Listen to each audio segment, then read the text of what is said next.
The Glass Staircase is a third-person survival horror game about a group of girls living in a sinister boarding school with a dark secret.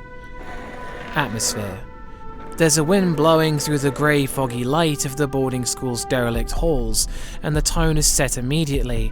It feels like it's inspiration of old 60s Italian horror films mixed in with elements of Resident Evil, with camera angles and door opening screens, and Silent Hill's impending dread. The feeling that something's wrong is unmissable, but it's difficult to pinpoint which part of the numerous warning signs is the most concerning problem. The diary entries are all unsettling because they keep on alluding to something horrific going on in an almost apocalyptic way, and the speaker system tells you to take your tablet and go do your chores like you're in a prison camp.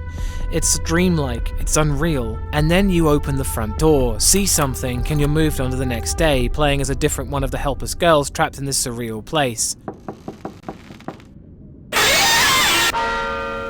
The later game goes off into the deep end with dread-soaked atmosphere as you descend into the basement to find out what's going on. The game is split into two parts, with the first being an incredible build-up to the second part that feels like you're taking things into your own hands, but you aren't ready for what's going on below the boarding school. That's one Harry Mason.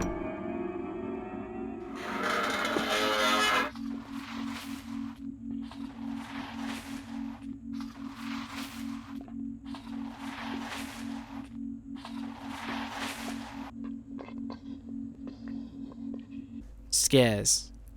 The early game scares are mostly jump scares and startling moments in cutscenes, and these are usually accompanied by an over-the-top loud noise. And they do feel a little cheap, but the dread that surrounds the event usually makes up for it.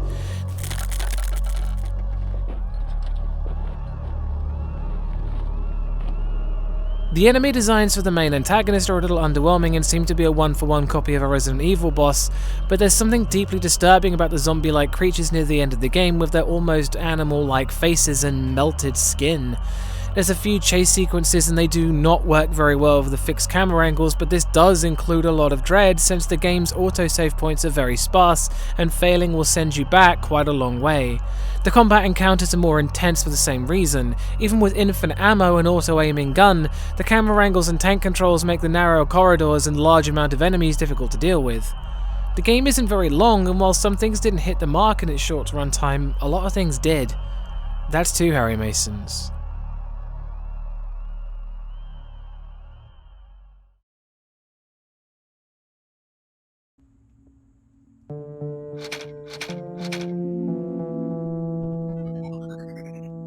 Sound design. There's not a lot of music in the game, but the select pieces are pretty impressive. From an unsettling piano that bends up and down like someone pressing on a record player, to the monotonous drone with hypnotic analog synths that sounds like insanity. In the final parts of the game, the music ramps up to an almost hellish dirge of voices as the boarding school burns down, and it's really climactic, and it's incredible to behold. The game's music is supported by a lot of ambiance, from the almost distorted wind blowing to the over-the-top volume of the rain, and there's something about the volume that makes it seem more intense and unnatural.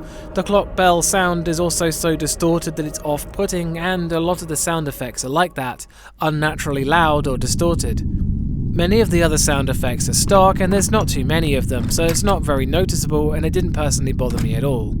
There's no voice acting to worry about, with everything being done in text. The directional audio seems to cause problems when changing the camera angles, leading to the music glitching, but only for the piano, which is a little odd. Overall, the sound design, though basic, has enough unique choices and quality components to really enhance the game and its atmosphere. That's 3 Harry Masons.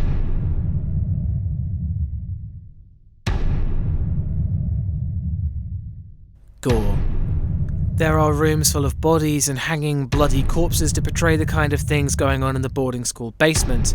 On top of this, anytime you get hit in the game, your dress is covered with blood, and it stays there until you die or reload the game. Blood fills the edges of the screen to signify damage as well, but despite all of this, the gore never feels excessive and feels appropriate.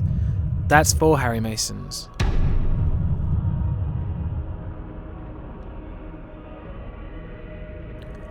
Story.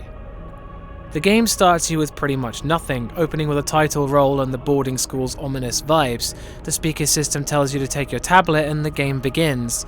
The story as told in the diary entries is really suspenseful and dramatic, with it being split between the story of the wife Juliet, who's concerned about her husband as things escalate beyond her understanding and control, and her husband, a doctor who returned from the First World War to the English countryside and recluses himself into the basement to find a cure for the Spanish flu.